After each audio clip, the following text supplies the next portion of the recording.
par cette étape-là qu'on va vous décrire, alors qui est évidemment qu'on fait nous de façon beaucoup plus poussée. Ce qu'on essaie de vous faire, c'est un concentré de ce qui existe et des questions que vous devez vous poser. Donc, que vous le fassiez avec nous, avec un autre ou tout seul, il faut avoir conscience de ces choses-là pour pouvoir définir un vrai marché, avoir un vrai projet et une entreprise qui tienne la route et surtout l'entreprise qui vous ressemble. Je m'explique. Si la raison pour laquelle aujourd'hui vous êtes inscrit à cette formation ou alors que vous lisez des articles sur toutes ces choses-là, c'est que vous avez en tête que simplement se lever le matin et faire bien son boulot, ce qui est déjà énorme, ce n'est pas suffisant aujourd'hui. Alors, on peut le déplorer, mais c'est un état de fait. Aujourd'hui, vous devez faire plus que simplement avoir un bureau et faire très bien votre travail. D'abord, la première question que vous devez vous poser, c'est la mission. C'est quoi ma mission? Déjà, le principe de la mission, c'est quoi? En gros, il faut que vous arriviez à décrire en 3-4 phrases quelle sera la mission de votre cabinet. Alors, juste simplement, je voudrais, est-ce que vous pourriez me dire si vous voyez mon écran? Vous pouvez me le dire sur le petit chat? Oui. Oui? Ok. Yes. Super. Merci. Donc, la mission du cabinet, c'est quoi? La mission, c'est 3-4 phrases dans lesquelles je décris mon projet. Qu'est-ce que ma mission doit faire ressortir? Ma mission, elle doit faire ressortir un certain nombre de choses. Elle doit faire ressortir les activités du cabinet, type de marché, type de client. Elle doit souligner dans quelle mesure votre cabinet il est différent des autres, les réalisations auxquelles vous aspirez véritablement, et le faire de façon claire. Alors, on a mis claire, concise, intéressante, vous utilisez les termes que vous voulez, mais globalement, c'est ça. Donc, je vous explique. Aujourd'hui, la mission d'un cabinet, ça ne peut pas être « je suis avocat en droit des affaires, je conseille les TPE et les PME ». Ça ne fonctionne pas. Ça ne fonctionne pas, pourquoi? Parce qu'en fait, vous avez les 3/4 de la population française qui se reconnaît dans votre mission. Donc, elle n'a pas du tout l'impression de faire partie d'une communauté. Elle se dit que vous faites exactement la même chose que les autres. Et vous, pour des talents, globalement, vous n'avez pas de signe distinctif, donc vous n'êtes même pas attracteur particulièrement de talent, vous n'avez pas d'identité.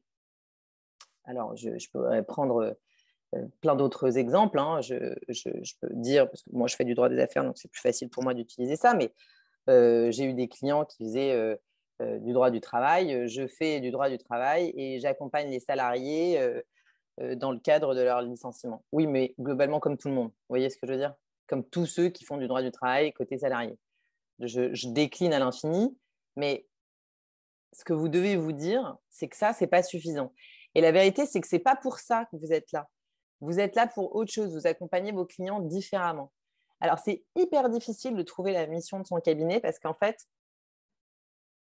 ce qui s'est passé, c'est que pendant, on va dire, 10 ans ou 7 ans, vous avez bossé pour acquérir des compétences. Ensuite, vous avez rebossé en étant collaborateur, salarié d'une entreprise libérale.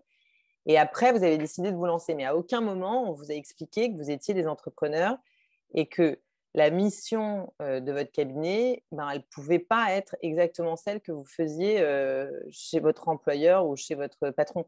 Ça n'a pas de sens parce que c'est pas ce que vous voulez faire. Et quand vous avez décidé de faire cette démarche entrepreneuriale-là, vous vous êtes posé des questions différentes. Ce qu'il y a, c'est qu'on ne vous a pas guidé dans les questions que vous vouliez vous poser. Et comme ce n'est pas votre métier, pris dans la tourmente de l'avancée et du chiffre, on se dit qu'on remettra ça à plus tard. La différence entre les startups qu'on connaît tous et nous, c'est que nous, il y a une culture du chiffre, en fait, qui est hyper importante. Et on nous apprend dès le plus jeune âge à facturer et être rentable, en fait. Mais à aucun moment, on nous apprend à nous poser et à nous dire c'est quoi ce que je veux faire? C'est quoi ma mission? Est-ce que c'est simplement… J'accompagne des huissiers, donc il n'y a pas longtemps, je les ai rencontrés et dans la définition de ce projet-là. Et un des associés l'a très bien dit. Il a dit oui, mais moi, globalement, on m'a dit, ce que je voulais faire, c'est je me lève le matin, je suis huissier pendant la journée et j'essaye de hyper bien faire mon boulot et c'est ça ce que je veux faire. Bah oui, mais ça ne peut pas être ça la mission de votre étude, ça ne peut pas être ça la mission de votre cabinet, c'est autre chose. Donc la mission, elle répond à certaines questions. Quels besoins mon cabinet satisfait-il? En quoi je suis différent des autres? Parce que vous ne pouvez pas vous satisfaire d'une réponse où vous vous dites « je suis avocat en droit des affaires » comme, prenons pour les Parisiens, comme la moitié des avocats parisiens. Ça fait quand même 15 000 personnes, vous voyez ce que je veux dire? Donc, si vous rajoutez à ça toutes les entreprises qui se sont mises sur le droit des affaires en vendant des statuts à 100 balles, il y a un moment donné où les concurrents, ils sont énormes et le marché, il est gros, mais il faut pouvoir le toucher. Et donc, là où vous allez avoir vraiment une différence, c'est de vous dire quelles sont les valeurs ou quels sont les avantages que mes clients reçoivent en passant par moi et pas en passant par quelqu'un d'autre. Ça, c'est aussi très important de se poser cette question-là pour avoir une offre de service qui est lisible et claire et que tout le monde comprenne et que vos clients se reconnaissent dans cette offre, c'est de vous dire quels sont les avantages qu'ils ont s'ils passent par moi ou s'ils passent par Pierre, Paul ou Jacques. Vous pouvez vous dire, et on ne peut pas se satisfaire de dire ils passent par moi parce que moi, je fais très bien mon boulot. Aujourd'hui, on peut quand même se dire que globalement, les avocats, les huissiers, les notaires, qui sont les gens qui sont mes clients, moi, tout le monde a la volonté de bien faire son travail. Donc, je n'ai jamais eu un notaire ou un huissier qui est venu me voir en me disant oui, moi, mon but dans la vie, c'est vraiment que mes clients soient mécontents, vous voyez. Donc, de dire je fais bien mon travail, c'est le minimum qu'on vous demandera. Mais ce n'est pas pour ça qu'on viendra vous voir. Alors, on vous a pris un exemple parce que si vous nous suivez régulièrement, vous verrez que moi, c'est un truc qui est très important pour moi. C'est que je trouve, enfin, il me semble que c'est plus facile de raisonner par l'exemple. Donc après, on trouve que c'est adapté ou on trouve que c'est pas adapté, c'est pas la question. C'est juste pour vous expliquer et pour vous donner des exemples et pour vous imager le propos. On vous a pris un exemple d'un cabinet qui s'appelle Bold. Bold, c'est un cabinet qui accompagne les startups, en droit des affaires. Voilà, on va dire ça clairement. Donc, ils ont pris un métier de généraliste. Donc, on vous le métier de généraliste en droit des affaires, c'est-à-dire le cabinet vous accompagne dans toute la vie de votre entreprise. Bon, une fois qu'on a dit ça, eux, ils ont décidé de prendre une stratégie qui est de décider de prendre une verticale. Une verticale, c'est quoi? C'est je prends un client, je prends un persona, et j'essaye de comprendre comment mon client fonctionne pour lui donner un service en adéquation avec ses vrais besoins. Donc, par exemple, je suis Bold, je me rends compte que les startups, on va essayer de décortiquer un peu pour que vous compreniez. Je suis Bold, les startups, leur besoin, c'est quoi? Il est double. C'est un besoin de droit très important dans une période assez circonscrite dans le temps, puisque en gros, les startups, elles font tout en même temps, tout de suite. Donc, j'ai un besoin de droit, mais sur un éventail très important. J'ai besoin de droit du travail, j'ai besoin de protection des données, j'ai besoin de contrats, j'ai besoin de corporate. Donc, j'ai besoin de tout un tas de choses de façon très importante tout de suite. Ensuite, deuxième problème des startups, c'est que les startups, leur modèle économique, il est axé sur de la levée de fonds. Donc, qu'est-ce qui se passe quand je lève des fonds? La première chose que des financiers me demandent quand on lève des fonds, c'est de la lisibilité et un business plan. Donc, ça veut dire que mon légal, il doit être lissé dans le temps. Donc, Bold dit quoi? Bold dit je fais un abonnement mensuel illimité. Voilà, c'est ça la promesse de Bold. Mais ce n'est pas la promesse de Bold comme ça dans l'absolu. La promesse de Bold, c'est de dire je réponds aux deux problématiques qu'ont mes clients, qui sont les startups. Ensuite, la question que vous devez vous poser, c'est pourquoi est-ce que votre client il achète votre prestation? Et ça, c'est hyper important Alors, je vous ai mis un petit, vous verrez, je vous ai mis un petit lien YouTube d'un interview d'un ponte qui s'appelle Simon Sinek. Et ce qu'il vous dit, alors démontrer de façon bien plus intelligente que ce que je pourrais faire maintenant, mais démontrer, il vous dit, vos clients, ils n'achètent pas ce que vous faites, ils achètent pourquoi vous le faites. Hence, la mission. C'est ça ce qu'il vous dit. Et c'est, je vous ai mis le lien YouTube parce que c'est encore une fois, le but de notre mission, c'est de vous rendre les choses pratiques aux pratiques. Donc, lien YouTube en vous disant, regardez ce truc-là, parce que ça va de façon très claire vous expliquer pourquoi est-ce que c'est utile d'avoir une mission et dans quelle mesure c'est essentiel d'avoir une mission. Je rajouterai à ça que dans notre cabinet, on a une partie conseil, puis on a une partie contentieuse.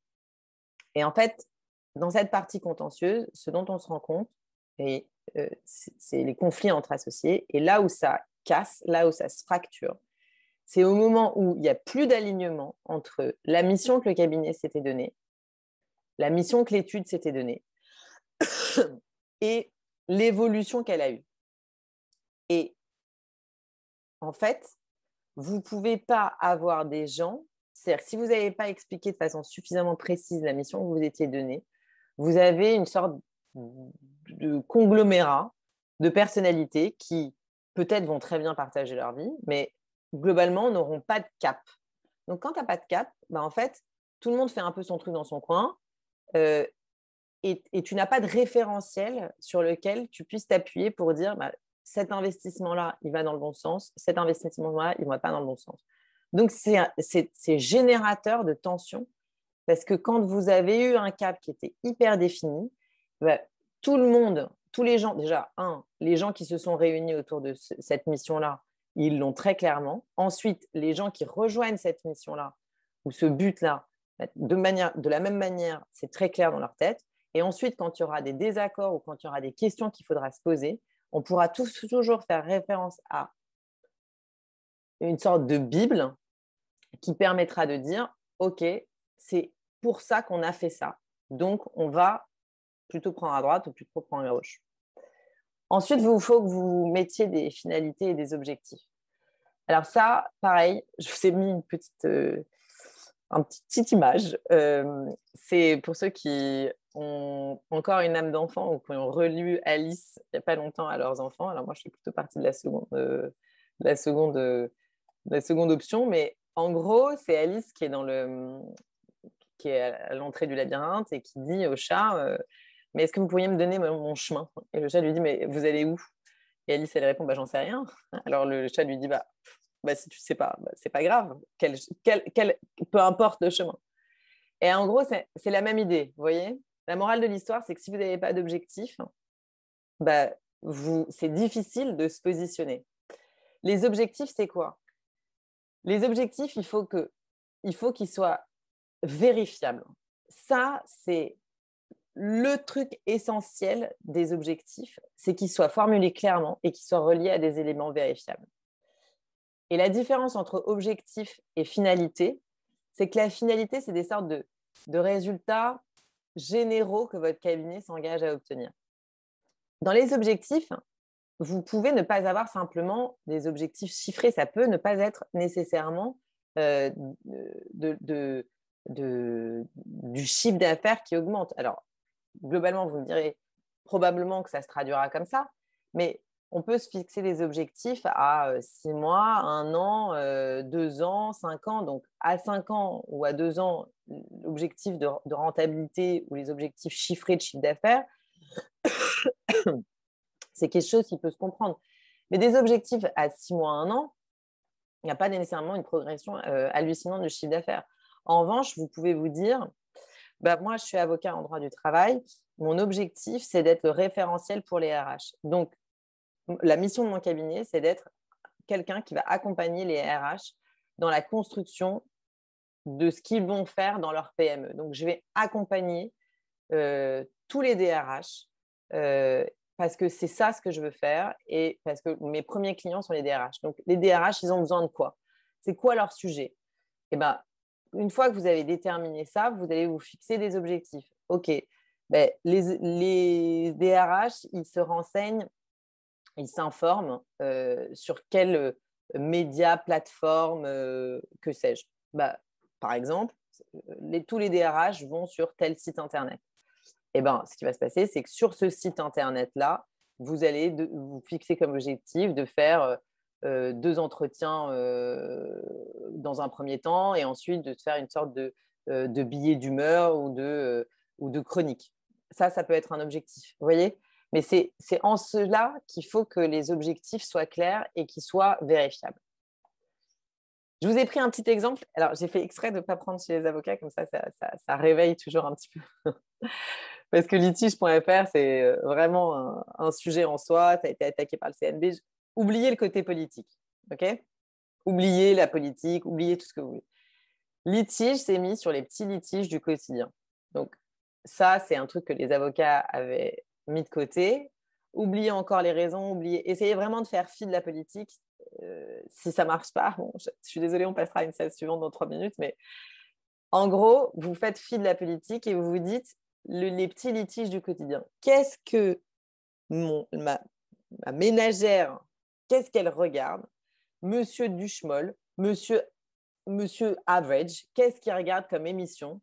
Et en quoi je peux devenir partenaire de ce média, donc peu importe lequel, de ce média pour devenir moi aussi, par association d'idées, pour devenir moi aussi le litige, le point de référence des litiges du quotidien. Bah, qu'est-ce qu'ils ont fait? Ils se sont mis chez Julien Courbet. On admettra que Julien Courbet, c'est bien ou c'est pas bien, c'est pas la question. C'est un référentiel dans le quotidien des Français. Ensuite, vous devez passer par l'analyse du marché. L'analyse du marché, c'est pas n'importe qui, n'importe quoi, j'en sais rien, en fait, je sais pas. Quand vous vous posez tout seul, c'est hyper difficile de faire l'exercice. Moi, je peux vous dire, je sais, puisque c'est des coachings qu'on accompagne, je sais que vous connaissez très bien vos clients. Nous, on accompagne des cabinets, des études notariales, des études d'huissier, on accompagne tout un tas de gens. On ne connaît pas tous les clients de ces gens-là. En revanche, quand on leur demande de faire l'exercice via les méthodes qu'on a réussi à mettre en place, je sais que ces gens-là connaissent très bien leurs clients. C'est pour ça que c'est eux qui le font tout seuls et qu'on n'est pas une boîte de statistiques dans lesquelles on est capable de leur produire des études. Vous connaissez déjà très bien vos clients. Donc, il faut que vous fassiez l'exercice. Et l'exercice, c'est celui-ci. Alors, déjà, il faut que vous sachiez, la première chose à vous poser comme question, c'est d'analyser votre portefeuille de clients déjà existants. Il faut que vous sachiez que, globalement, en moyenne, c'est une statistique, très probablement, vous faites 80% de votre chiffre d'affaires avec 20% de vos clients.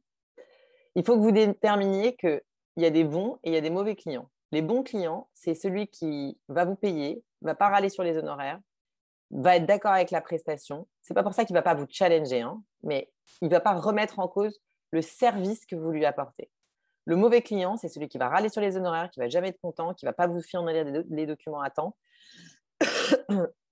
et qui, globalement, ne sera pas de nature à vous permettre d'être dans un univers et dans un environnement suffisamment satisfaisant pour que vous délivriez une prestation suffisamment importante. Je vous explique. Je ne sais pas pour je sais pas si parmi vous, il y en a qui font du tennis. Vous savez très bien que vous êtes 100 fois meilleur au tennis quand la personne qui est en face de vous est meilleure ou au moins aussi bon que vous. Pourquoi? Parce que la vérité, c'est que plus votre client est bon, plus votre client est bon pour vous, meilleur vous êtes. La meilleure façon de dessiner un client, c'est de dessiner un persona. Alors, là, je me rends compte que je vous ai… Ah oui, c'est ça. Je vous l'ai mis tout en bas. Donc, vous allez sur un moteur de recherche. Il ne faut pas faire de pub, mais vous allez sur un moteur de recherche et vous tapez la question « Comment créer un persona pour un client ?» Et là, vous allez avoir c'est assez bien fait. Vous allez avoir la grille. Mais qu'est-ce que cette grille, elle dit? Donc, c'est du legal design. Hein, enfin, vous appelez ça comme vous voulez. L'étude marketing, legal design, vous appelez ça comme vous voulez. Mais en gros, il faut que vous décriviez ce qu'il fait dans la vie. Qu'est-ce qu'il fait? Qu'est-ce qui l'amuse? Qu'est-ce qui l'anime? Qu'est-ce qu'il fait dans la vie? Pourquoi est-ce qu'il vient vous voir? Quand il vient vous voir, de quoi il a vraiment besoin? Je vous prends un exemple. Nous, initialement, on est un cabinet d'avocats classique, voilà, dans lesquels on faisait du M&A corporate. dans ma pratique, le M&A Corporate m'a amené à structurer des professions libérales de façon assez technique que d'autres ne savaient pas, que d'autres plus spécialisés ne savaient pas nécessairement faire. Donc ça, c'était un gain que j'avais. Et ensuite, j'ai eu toute une sorte de petite kyrielle de clients qui n'avaient pas nécessairement besoin de gens qui étaient hyper techniques, mais par contre qui avaient besoin de ma connaissance métier et entrepreneuriale. Donc en fait, ce dont je me suis rendu compte, c'est que les gens qui venaient me voir quand ils étaient tout seuls et qui voulaient monter une CELARL, globalement, ces gens-là, ils n'ont pas besoin de moi. Ils vont sur n'importe quel site de l'ordre, ils prennent des statuts et pour autant qu'ils sachent rapidement une ou deux choses, ce n'est pas très compliqué. En plus, il y a un très bon vademecum qui est fait, par exemple, pour les avocats sur le site du barreau de Paris. Donc, ce n'est pas très compliqué de se renseigner, a fortiori quand vous avez fait du droit des affaires. Ce qui les intéressait en venant chez moi, c'était tout le reste. Donc, par exemple, on a créé une offre de coaching qui se concentre sur tout le reste. Et ça ne m'embête pas de leur dire, si vous êtes tout seul, je ne sais pas, allez, soit je peux vous faire vos statuts, je peux vous faire votre CELARL, mais vous pouvez très bien aussi décider de prendre des statuts classiques et vous revenez me voir quand vous aurez d'autres associés, vous voyez, ou quand vous aurez besoin d'optimisation fiscale. Là, ça s'entend. Mais quelqu'un de tout seul, il n'a pas nécessairement besoin de moi. Quels sont ses objectifs quand il vient vous voir? Vous savez très bien que quand un client vient vous voir avec un problème, en fait, ce n'est pas dans le premier quart d'heure du rendez-vous où en fait, lui, il a l'impression de vous avoir expliqué son problème que vous allez déterminer son problème. C'est après. Donc, c'est exactement la même chose. Essayez de réfléchir à qu'est-ce qu'il veut vraiment. C'est quoi son objectif quand il vient me voir? Et ensuite, le truc intéressant, c'est de se dire comment est-ce qu'il s'informe? Comment est-ce qu'il réfléchit? Comment est-ce qu'il est venu vous voir? Est-ce que systématiquement, vous posez la question à vos clients de comment vous êtes venu me voir? Comment avez-vous trouvé mon numéro? C'est intéressant de se dire ça. Alors ensuite, vous allez analyser les besoins de vos clients.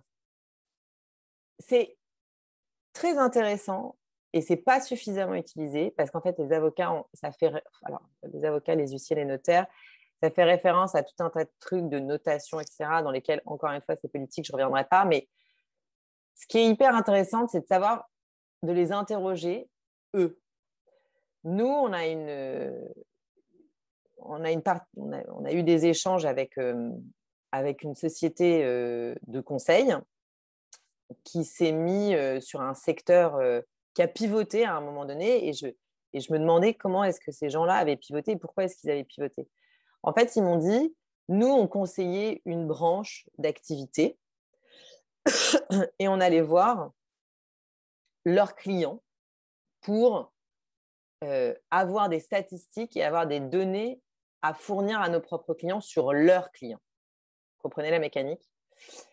Et en fait, à force d'aller voir les gens, de s'intéresser à eux, à un moment donné, ces mêmes gens qu'ils allaient voir, c'est-à-dire les clients des clients, ces mêmes gens sont venus les voir en conseil en organisation parce que, en fait, ils avaient accumulé un savoir tellement important sur cette cible-là que ça les rendait essentiels et avec une connaissance forte du marché. Donc, n'hésitez pas à demander à vos clients pourquoi est-ce qu'ils travaillent avec vous, quelles sont leurs préoccupations, comment est-ce que vos offres pourraient être meilleures. Je vous parle de ça. Une petite anecdote. Nous, dans le cadre du développement du cabinet, je vous ai dit, le truc important pour nous, c'était d'aider, mais c'était aussi d'inspirer, parce que c'est pour ça qu'on fait ces petites conférences-là. Il me semble que c'est important d'avoir des exemples, de s'inspirer, d'aller voir. C'est comme des expos, c'est pareil. Il faut se nourrir jusqu'à ce qu'on puisse trouver quelque chose qui nous convienne. Donc, un des trucs que nous, on a trouvé pour inspirer nos clients, c'est de faire un podcast qui s'appelle Avocat Génération Entrepreneur. On interviewe plein de cabinets d'avocats qui sont des cabinets d'avocats qui ont modifié profondément le business model des avocats classiques. Et parmi les avocats qu'on a interrogés, on en a interrogé un qui s'appelle Martin Lacour Et Martin Lacour, bon, il fait plein de choses, je vous invite à écouter l'épisode, mais un des trucs qu'il dit, c'est qu'il a des stagiaires en communication qui font des sondages auprès de certains clients. On ne leur vend rien, c'est ni pour leur vendre, ni pour que ça devienne des clients, donc ça n'est pas du démarchage, c'est juste pour savoir, juste pour avoir des tendances, juste pour appeler et pour savoir ce dont les gens ont besoin. Alors, on vous a trouvé des exemples, encore une fois, pour essayer de concrétiser un peu cette histoire-là. On vous parlait de mesindemnités.com. Alors, mesindemnités.com, ça a été fondé par Alexandra Sabferi, qui est une avocate en droit du travail. Donc là aussi, c'est une avocate qu'on a interviewée dans le cadre de notre podcast. Elle dit, j'avais une partie, donc elle est avocate en droit du travail, et elle disait, il y a une partie de mes clients, en fait, pour pouvoir réfléchir à tout un tas de choses, il fallait qu'ils sachent avec combien ils allaient sortir. Donc, elle a réfléchi à la question. Et si vous voulez, c'est difficile de calculer des indemnités de rupture du contrat de travail. Alors, dans un cabinet d'avocats, dire c'est à peu près ça, c'est un peu compliqué, vous voyez. Alors qu'une société commerciale, elle peut dire c'est à peu près ça. Parce qu'en vrai, le vrai besoin du client, ce n'est pas de savoir s'il il va recevoir 100 €,97 en fait. Ce n'est pas ça son question. Sa question, plus 5%, moins 5%, son problème, il n'est pas là.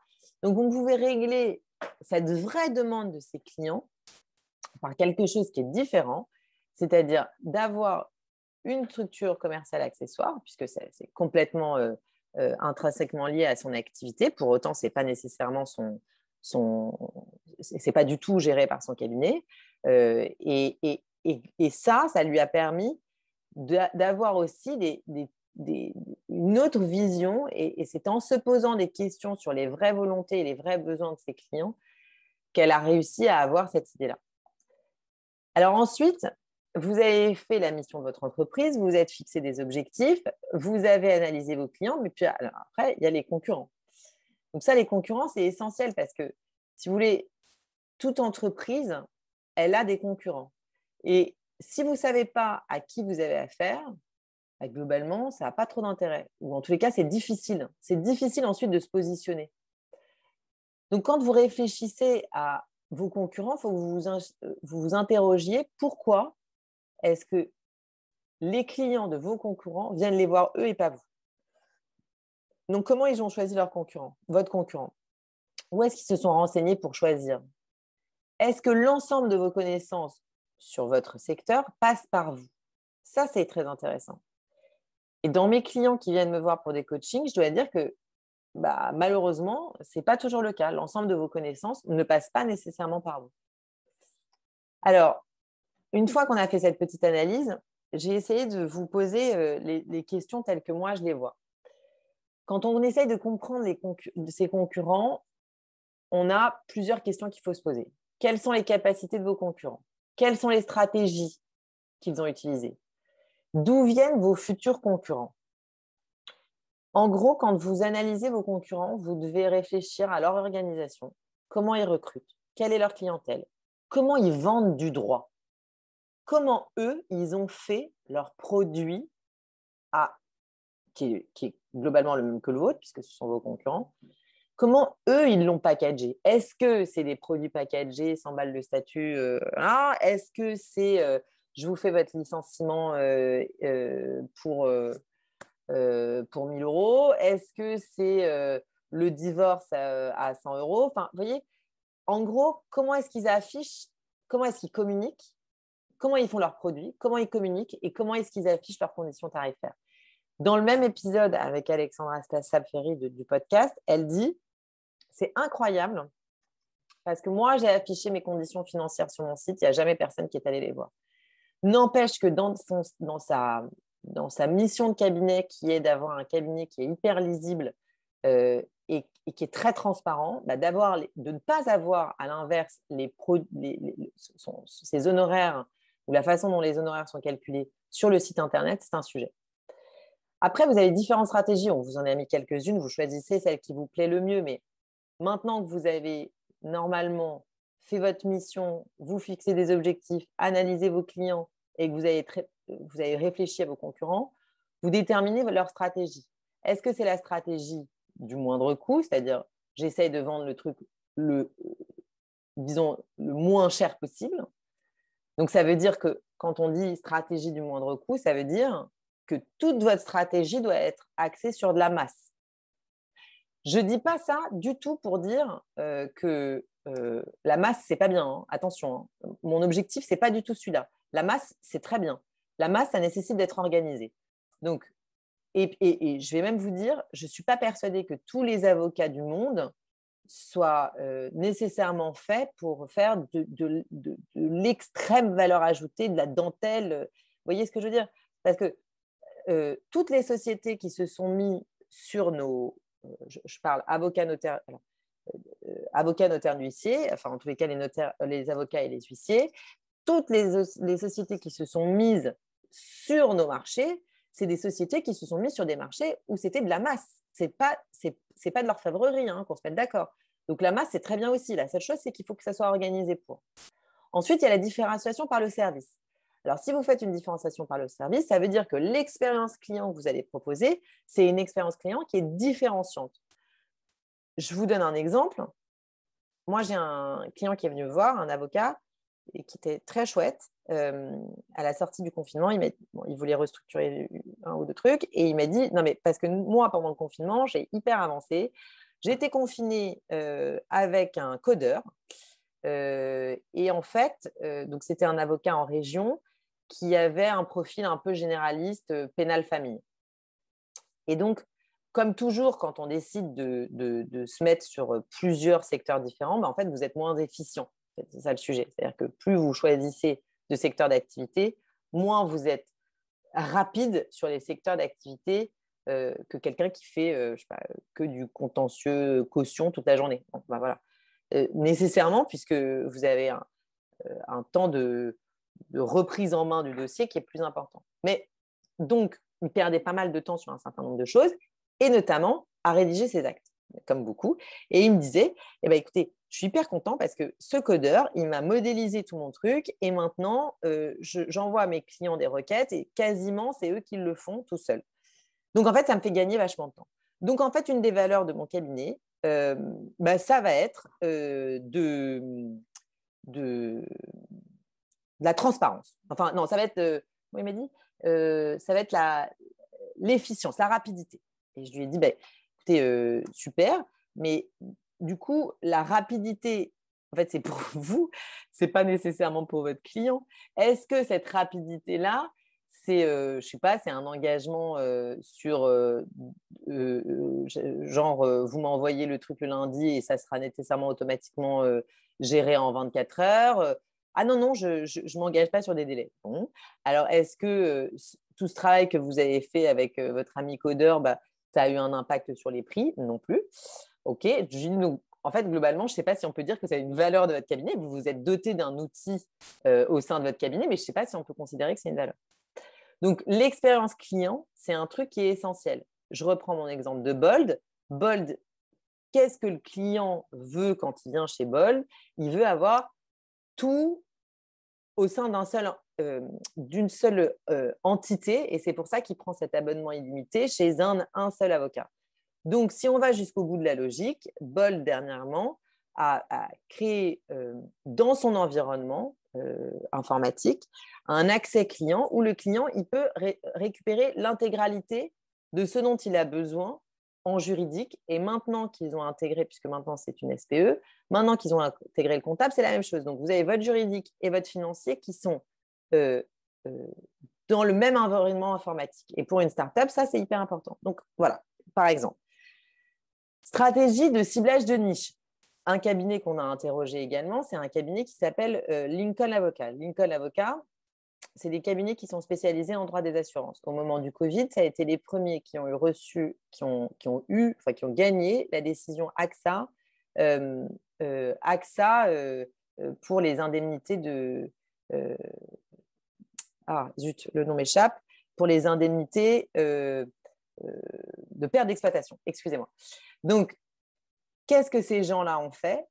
La mission du cabinet et le cabinet, qu'est-ce qu'il fait? Il fait de la masse en verticale, toujours la même chose. Et pour ses clients, l'important, c'est quoi? C'est de savoir s'ils pouvaient récupérer quelque chose. Donc, la première chose qu'ils ont faite, c'est qu'ils ont mis cette décision et l'assignation qui avait été faite sur les réseaux sociaux, donc transparence énorme. Et ils ont dit, vous pouvez venir chez nous et on vous analysera vos conditions d'assurance pour que vous sachiez gratuitement, pour que vous sachiez si vous avez le droit à quelque chose ou pas. Donc là, on est vraiment dans le service et dans profondément ce dont le client a besoin et qui fait une expérience client de dingue.